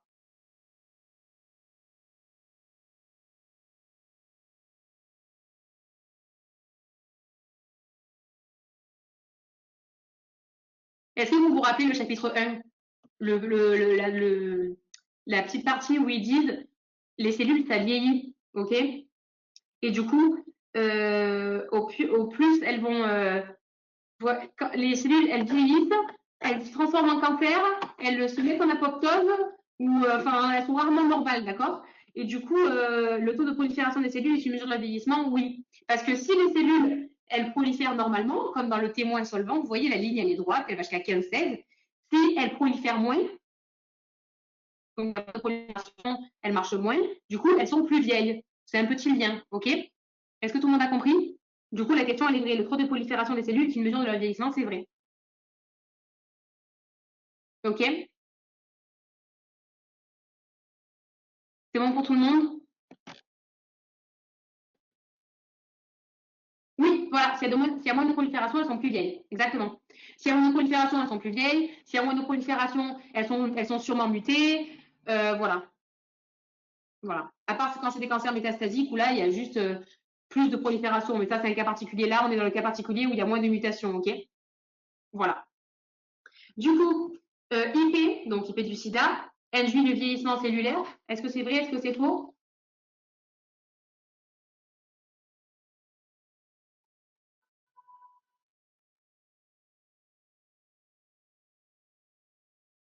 Euh, oui, c'est vrai.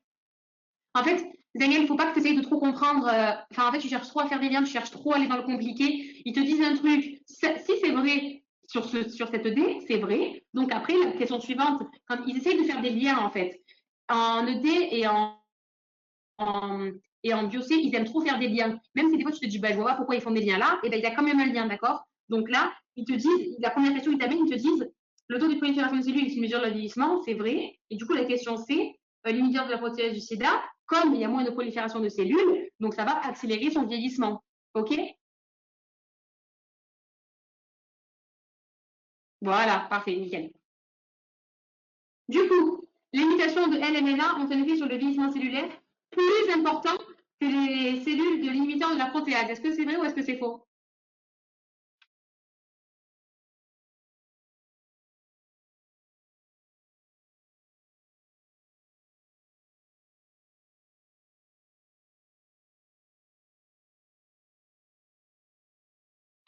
Du coup, Zengel regarde Libyen, les mutations LMNA, leur taux de prolifération cellulaire, il est beaucoup plus bas, il est à 7, 8, 9 que inhibiteur de la protéase, tu vois. C'est en dessous, ok.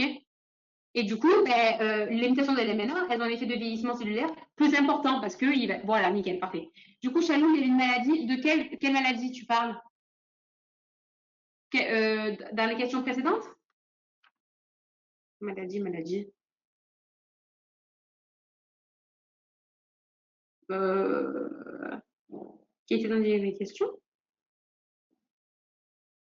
Bon, je vois pas de quoi tu parles. Les maladies mitochondriales, du coup? Ah, c'est dans les PCM. Ah oui, oui, une maladie. La maladie Malamina, là. Bon, je me rappelle même plus du nom de la maladie, hein. Mais du coup, oui, ça, c'est important, c'est une maladie importante dans le chapitre 9 de BioC. Mais du coup, tu fais bien de me faire remarquer, nickel. La progéria. Oui, un truc comme ça, ouais. Attendez, je vais vous dire. Je l'ai pas là, le cours de BioC. Ouais, c'est ça, la progéria, un truc comme ça, nickel. Ouais. Ben parfait, ouais, vous connaissez mieux vos cours que moi. Parfait. Du coup, voilà. Du coup, les anomalies du fonctionnement mitochondrial, donc anomalies de COX-1, COX-2, tout ça, pourraient être l'un des facteurs du vieillissement cellulaire. Est-ce que c'est vrai?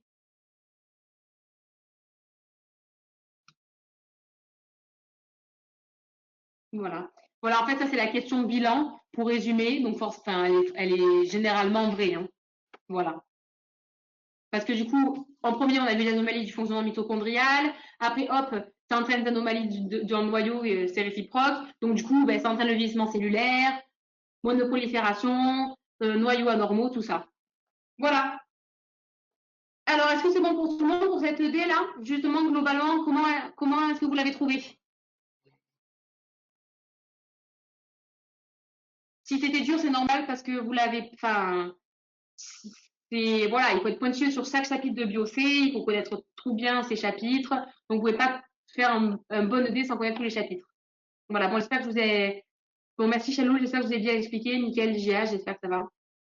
Et oui. Ben, malheureusement, j'aurais bien aimé faire des trucs que simples, mais sinon, j'aurais fait que des trucs de protéines, tu vois, en mode N-iodisation, phosphorylation, ça aurait pas été très intéressant. Je préfère aller même un peu plus dur, quitte à ce que ce soit un peu trop dur, et qu'après, en revenant, vous compreniez super mieux, mais voilà.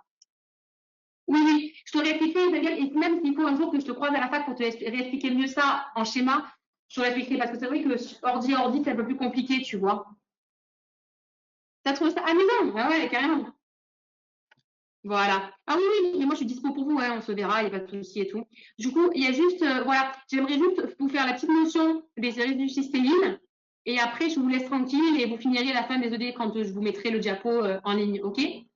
Donc du coup, vous vous rappelez, glycosylation uniquement dans le domaine extracellulaire et le pont disulfure aussi uniquement dans le domaine extracellulaire, ok? Donc, les ponts disulfures, c'est une cystine et la cystine, vous vous rappelez ce que c'est dans le chapitre des protéines, c'est deux résidus de cystéine. Je crois que c'est la réduction de l'oxydation, je ne me rappelle même plus. Mais du coup, deux cystéine est égal à une cystine est égal à un point de sulfure. OK? Et en fait, on va retrouver un point de sulfure sur chaque domaine d'immunoglobuline. OK? Oxydation, voilà. Bon, après ça, vous avez besoin de le savoir en UE1 mais pas en UE2. Voilà, juste qu'un point de sulfure, c'est une cystine et deux résidus de cystéine. OK? Du coup, la GFP, ça, vous verrez ça plus tard tout seul, c'est pas compliqué. Des fluorescents pour analyser. En fait, généralement, ils vont vous dire oui, la protéine avec la GFP, c'est juste pour dire que les fluorescents, franchement, c'est juste pour vous éclaircir que c'est pas important. Et du coup, un codon, trois nucléotides, un acide aminé. Donc, quand vous allez avoir une protéine de 400 acides aminés, normalement, avec ces codons, c'est quoi? C'est 1200, ok? Parce que je fais x3. C'est bon? 300 nucléotides. Voilà, son ARN messager, il sera trois fois plus long que. Enfin, il sera trois fois plus long, mais il sera trois fois. Parce qu'il y a des codons qui ne sont pas codés, ok? Voilà. Du coup, juste, voilà, quel nombre d'acides aminés pour avoir le. En fait, la protéine, allez, on va dire 100 acides aminés, ok? Et du coup, l'ARN messager correspondant, il fera 300 nucléotides, 300 codons. C'est bon? C'est sur le diapo, hein, tu pourras prendre en note et tout. De Codor, voilà, exactement. Parce que aussi, moi, je ne me rappelle même plus. Voilà. Ah, mais vous avez vu, non, acide nucléique au stage de pré-rentrée. Ouais, je crois. Du coup, voilà. Oui, je voulais faire un exemple en plus. Question 1. Donc, ça, c'est la néphrine, ok? Donc, bon, là, ça va être. Je vous ai pris cet exemple-là parce que malheureusement, il n'y avait que cet exemple-là. Mais regardez, il y a marqué 8 domaines immunoglobulines, ok? Et 19 résidus cystéine. Donc, je vais vous dire comment on se place dans l'un dans l'autre. Donc, est-ce que la protéine possède deux domaines transmembranaires? Je vous laisse répondre. Hein. Deux domaines transmembranaires. Deux domaines transmembranaires et pas deux domaines de vers acétaminé hydrophobe. Est-ce que la protéine possède deux domaines transmembranaires? Vous avez 5 secondes pour le modifier. Eh oui. Eh non, elle possède un seul domaine transmembranaire parce que le premier, c'est pas un domaine transmembranaire, c'est le signal qui fait vers acétaminé hydrophobe. Voilà. C'est bon, vous êtes corrigé, vous avez compris votre. C'est pas une erreur, quoi. Vous inquiétez pas, on l'a fait tous tout le temps, je la refais actuellement, donc vous inquiétez pas. Du coup, son domaine cytosolique est plus court que le domaine extracellulaire. Alors, comment on fait pour voir? Attendez, hop, je vous pousse de l'autre côté, parce que, hop, je vois pas. En fait, vous allez voir le PM théorique qui fait 135 kDa, et hop, le PM pré-purification, enfin le PM qui est observé, il fait 185 kDa. Donc, la protéine, elle est glycosylée. OK? Donc, forcément, là où il y a marqué 11 sites consensus, donc glycosylation, c'est après le petit signal et avant le premier domaine transmembranaire. C'est ça. Mais en fait, c'est pas un domaine transmembranaire, Zengel. C'est juste un domaine de 20 acétamine hydrophobe, mais c'est pas un domaine transmembranaire. C'est pour ça que la question est fausse. Voilà, donc c'est un extra. Donc du coup, le domaine cytosolique est plus court que le domaine extracellulaire, c'est vrai? Voilà, oui, oui, oui, oui, oui. Ben, le domaine transmembranaire, Zengel, c'est celui du milieu. C'est le. Regarde, il y a marqué deux domaines de 20 acétamine hydrophobe. En plus, c'est toujours la même chose. Ce sera toujours en noir foncé. C'est bon, tu as compris, Zengel? Les Annie, Emma, Anissa, Chalou, c'est bon, vous avez bien répondu, nickel. En fait, non, c'est pas tout de suite, t'excuses pas. En fait, le premier, en fait, là, juste, il n'y a pas la question, ok? La protéine, il y a deux domaines hydrophobes, donc ils sont hydrophobes, mais le premier domaine de phénacélamine hydrophobe, ce n'est pas un domaine transmembranaire. C'est le peptide signal qui va être clivé dans la protéine, tu vois? Et l'autre domaine de phénacélamine hydrophobe, c'est lui le premier domaine transmembranaire. Voilà, nickel, parfait. Il y a pas de souci, c'est tant mieux du coup que tu aies compris. Du coup, la longueur est de 121, pardon, je n'ai même pas pu lire les chiffres. 1221 acides aminés. Est-ce que c'est vrai?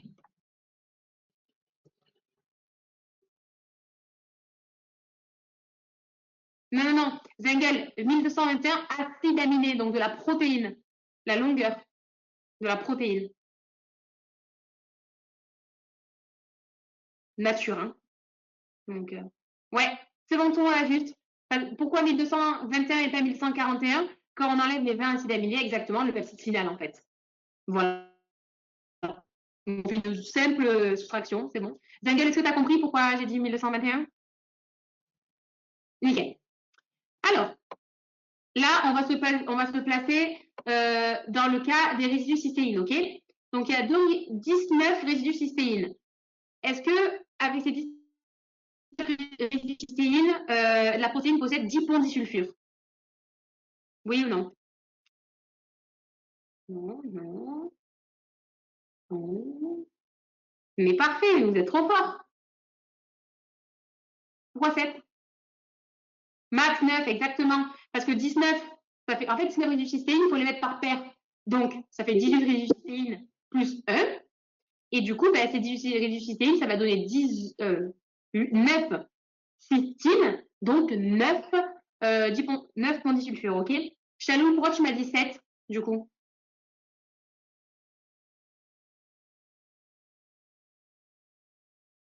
Est-ce que tu as compris pourquoi c'est 9?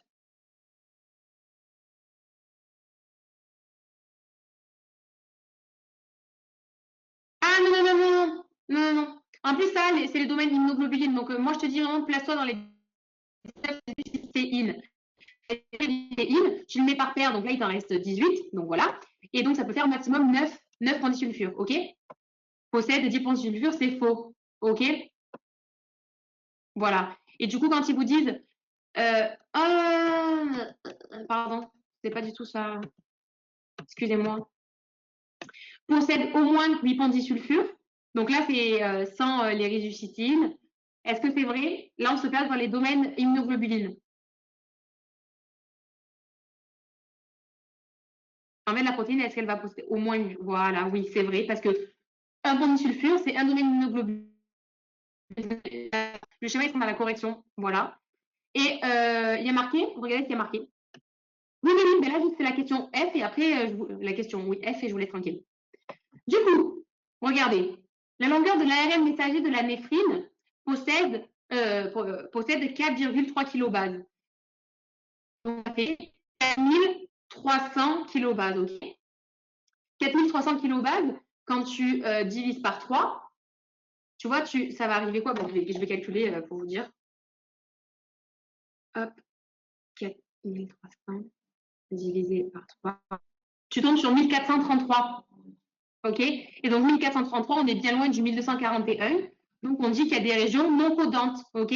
Parce que forcément, tu n'arriveras jamais aux 4300. Est-ce que c'est bon pour tout le monde? Tout le monde a compris la question F? S'ils avaient dit l'ARN, donc l'ARN messager, il fait 3720 bases, et ben du coup, et qui vous avez posé la question, il possède des régions non codantes, c'est faux. Parce que du coup, toutes les régions ont codé pour un acide aminé. J'ai divisé par 3. Toujours par 3. Tu prends ton nombre de codons, du coup, de nucléotides, et tu divises par 3, et hop, tu tombes sur les trucs d'acides aminés. À Zengel, tu fais l'inverse. Tu fais 1241 fois 3 et tu n'arriveras jamais à 4300. Donc, c'est pas. Donc, forcément, il y a des codons qui serviront à rien, en fait, qui coderont pour rien. Donc, c'est pour ça qu'ils possèdent des régions non codantes.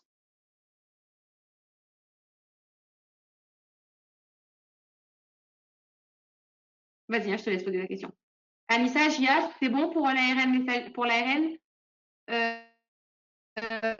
c'est bon aussi?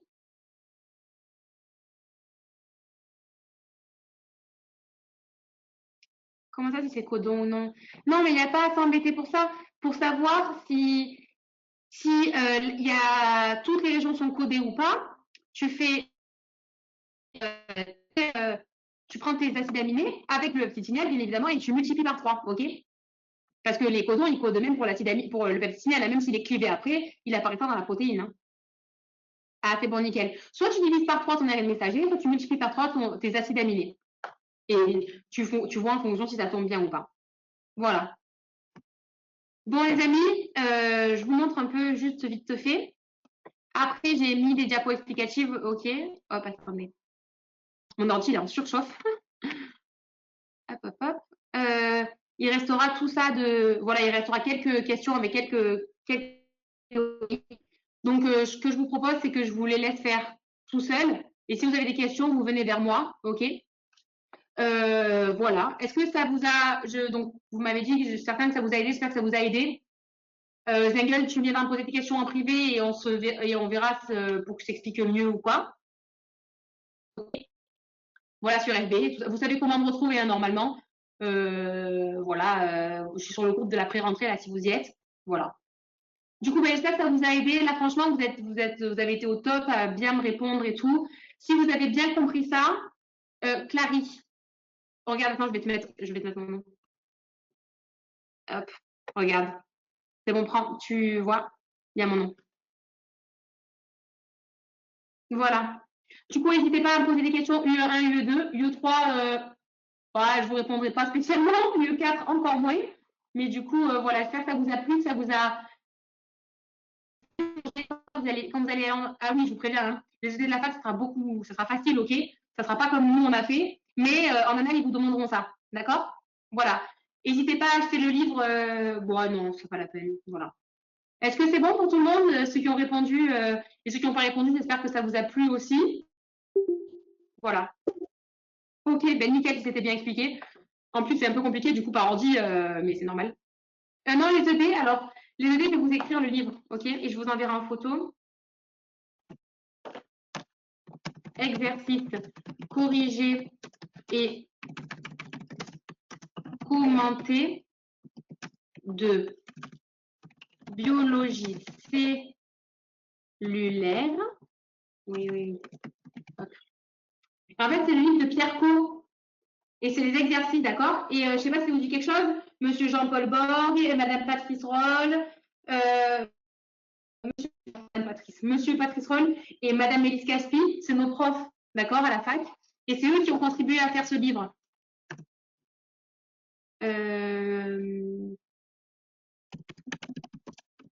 Et donc, du coup, dans ce livre, vous allez avoir plein de dés et à la fin, vous allez avoir plein de questions sur les schémas de bio. Moi, ça m'a tellement aidé. J'ai eu combien? J'ai eu 17 et demi en UE2. Et je pense que j'ai raté les questions sur l'histologie parce que j'en avais marre, j'aimais pas la histologie, ça m'avait saoulé. Donc j'ai eu des bonnes notes en BioC. Donc voilà, n'hésitez pas si vous avez des petites questions de BioC. J'essaierai de vous y répondre au mieux, d'accord? Voilà. Donc reposez-vous bien, enfin non, oui, reposez-vous bien, travaillez bien, refaites ça tout tranquillement, et voilà. Donc, ben, gros bisous à tous. Demain, QCM sur les ED, QCM sur tout, et voilà. À la prochaine. J'espère que ça vous a aidé. Glucides aussi, j'espère que ça vous a aidé. Lipides, j'espère que ça vous a aidé, et tout le reste. Voilà. Allez, bon week-end à tous, et à la prochaine. N'hésitez pas à venir me poser des questions, ok?